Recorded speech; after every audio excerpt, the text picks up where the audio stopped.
Chapter 2. Light on Facts and Hypotheses.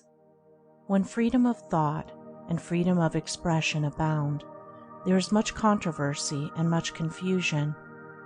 Yet it is from such controversial confusion that the simple facts of life emerge, attracting us with their eternal uniformity and harmony, and appealing forcibly to us with their invisible simplicity and truth.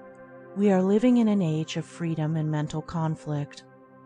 Never were religious sects so numerous. Schools, philosophical, occult, and otherwise, abound, and each is eager for the perpetuation and dominance of its own explanation of the universe. The world is in a condition of mental ferment.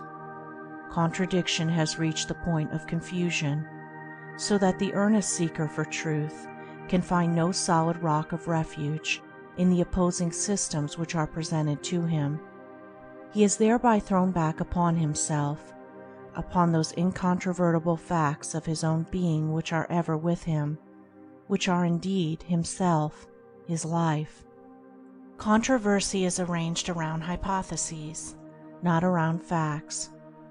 Fact is fixed and final. Hypotheses is variable and vanishing. In his present state of development, man is not alive to the beautiful simplicity of facts, nor to the power of satisfaction which is inherent in them. He does not perceive the intrinsic loveliness of truth, but must add something to it. Hence, when fact is named, the question almost invariably arises, how can you explain the fact?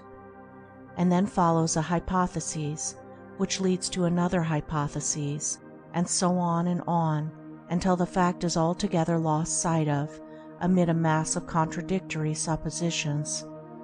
Thus arise the sects and controversial schools.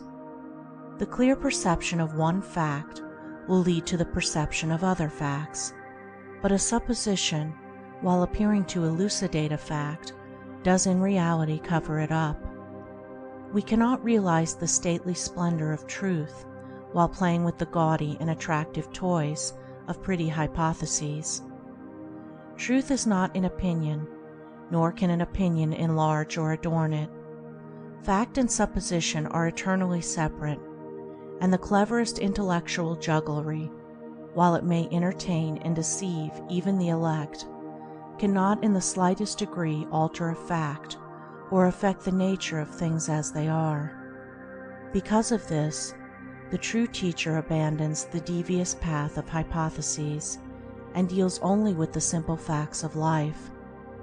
He fixes the attention of men and women upon these, instead of increasing confusion and intensifying wordy warfare by foisting another assumption upon a world already lost and bewildered in a maze of hypotheses.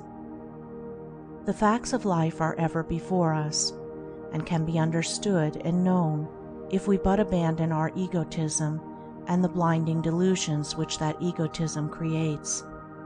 Man need not go beyond his own being to find wisdom, and the facts of that being afford a sufficient basis on which to erect a temple of knowledge of such beauty and dimensions that it shall at once emancipate and glorify.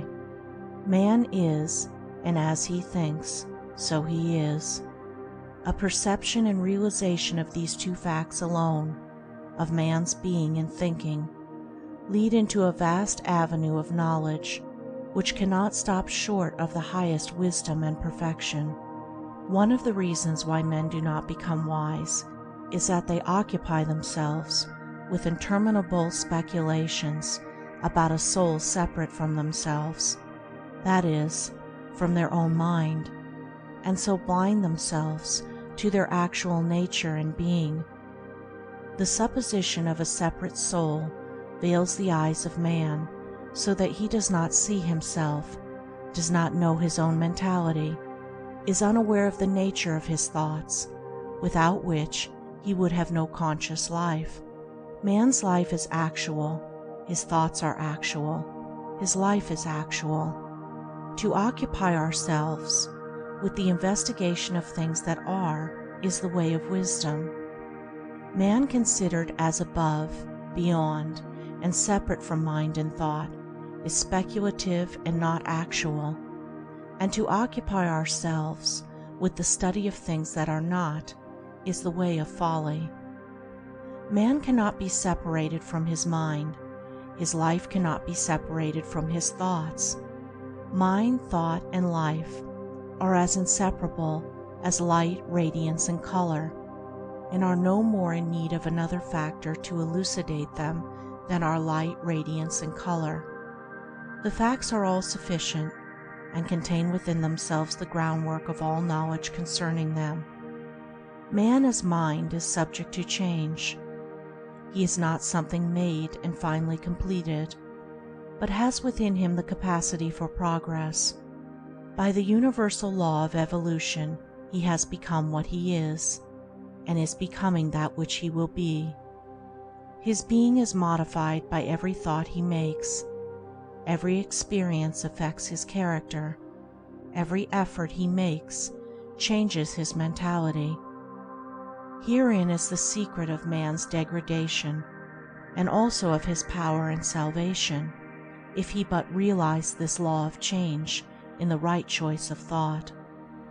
To live is to think and act, and to think and act is to change. While man is ignorant of the nature of thought, he continues to change for better and worse, but being acquainted with the nature of thought, he intellectually accelerates and directs the process of change, and only for the better. What the sum total of a man's thoughts are, that he is. From this sameness of thought with man, there is not the slightest fractional deviation. There is a change as a result with the addition and subtraction of thought, but the mathematical law is an invariable quality. Seeing that man is mind, that mind is composed of thought, and that thought is subject to change, it follows that deliberately to change the thought is to change the man. All religions work upon the heart, the thought of man, with the object of directing it into pure and higher channels. Success in this direction, whether partial or complete, is called salvation. That is, deliverance from one kind of thought, one condition of mind, by the substitution of another thought, another condition. It is true that the dispensers of religion today do not know this because of the hypothetical veil which intervenes between the fact and their consciousness, but they do it without knowing it, and the great teachers who founded the various religions built upon this fact, as their precepts plainly show. The chief things upon which these teachers lay such stress and so constantly reiterate, such as the purification of the heart, the thinking of right thoughts, the doing of good deeds, what are they but calls to a higher, nobler mode of thought-energizing forces, urging men and women to make an effort in the choosing of thoughts which shall lift them into realms of greater power, greater good, greater bliss. Aspiration, meditation, devotion, these are the chief means which men in all ages employ to reach up to the higher modes of thought, wider airs of peace, vaster realms of knowledge. For as he thinketh in his heart, so is he. He is saved from himself, from his own folly and suffering, by creating within new habits of thoughts, by becoming a new thinker, a new man. Should a man by a supreme effort succeed in thinking as Jesus thought, not by imitation, but by a sudden realization of his indwelling power, he would be as Jesus. In the Buddhistic records, there is an instance of a man, not the possessor of great piety or wisdom, who asked Buddha how one might attain the highest wisdom and enlightenment. Buddha replied, by ceasing all desire. It is recorded that the man let go of all personal desires and at once realized the highest wisdom and enlightenment. One of the sayings of Buddha runs, "The only miracle with which the wise man concerns himself is the transformation of a sinner into a saint." Emerson also referred to this transforming power of change of thought when he said, "It is as easy to be great as it is to be small," which is closely akin to that other great and oft repeated but little understood saying, "Be ye therefore perfect, even as your Father which in heaven is perfect." And after all, what is the fundamental difference between a great man and a small one? It is one of thought, of mental attitude. True, it is one of knowledge, but then knowledge cannot be separated from thought. Every substitution of a better for a worse thought is a transforming agency which marks an important advance in knowledge. Throughout the whole range of human life, from the lowest savage to the highest type of man, thought determines character, condition, and knowledge. The mass of humanity moves slowly along the evolutionary path, urged by the blind impulse of its dominant thoughts, as they are stimulated and called forth by external things. But the true thinker, the sage, travels swiftly and intelligently along a chosen path of his own. The multitudes, unenlightened concerning their spiritual nature, are the slaves of thought, but the sage is the master of thought. They follow blindly, he chooses intelligently. They obey the impulse of the moment, thinking of their immediate pleasure and happiness. He commands and subdues impulse, resting upon that which is permanently right. They, obeying blind impulse, violate the laws of righteousness. He, conquering impulse, obeys the laws of righteousness. The sage stands face to face with the facts of life. He knows the nature of thought. He understands and obeys the law of his being. But the sorrow-burdened victim of blind impulse can open his mental eyes and see the true nature of things when he wishes to do so. The sage, intelligent, radiant, calm, and the fool, confused, darkened, disturbed, are one in essence and are divided only by the nature of their thoughts. When the fool turns away from and abandons his foolish thoughts and chooses and adopts wise thoughts, lo, he then becomes a sage. Socrates saw the essential oneness of virtue and knowledge, and so every sage sees. Learning may aid and accompany wisdom, but does not lead to it. Only the choosing of wise thoughts, and necessarily the doing of wise deeds, leads to wisdom. A man may be learned in the schools, but foolish in the school of life.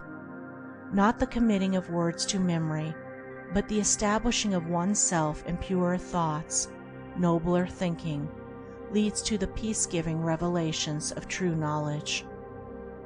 Folly and wisdom, ignorance and enlightenment, are not merely the result of thought, they are the thought itself. Both cause and effect, effort and result, are contained in thought. All that we are is the result of what we have thought. It is founded on our thoughts. It is made up of our thoughts. Man is not a being possessing a soul. He himself is soul. He himself is the thinker and doer, actor and knower. His composite mentality is himself. His spiritual nature is rounded by his sphere of thought. He it is that desires and sorrows, enjoys and suffers, loves and hates. The mind is not the instrument of a metaphysical, superhuman soul. Man is soul, mind is being, mind is man. Man can find himself. He can see himself as he is. When he is prepared to turn from the illusory and self-created world of hypothesis in which he wanders, and to stand face to face with actuality, then will he know himself as he is. Moreover, he can picture himself as he would wish to be, and he can create within him the new thinker, the new man. For every moment is the time of choice. and every hour is destiny. End of chapter 2.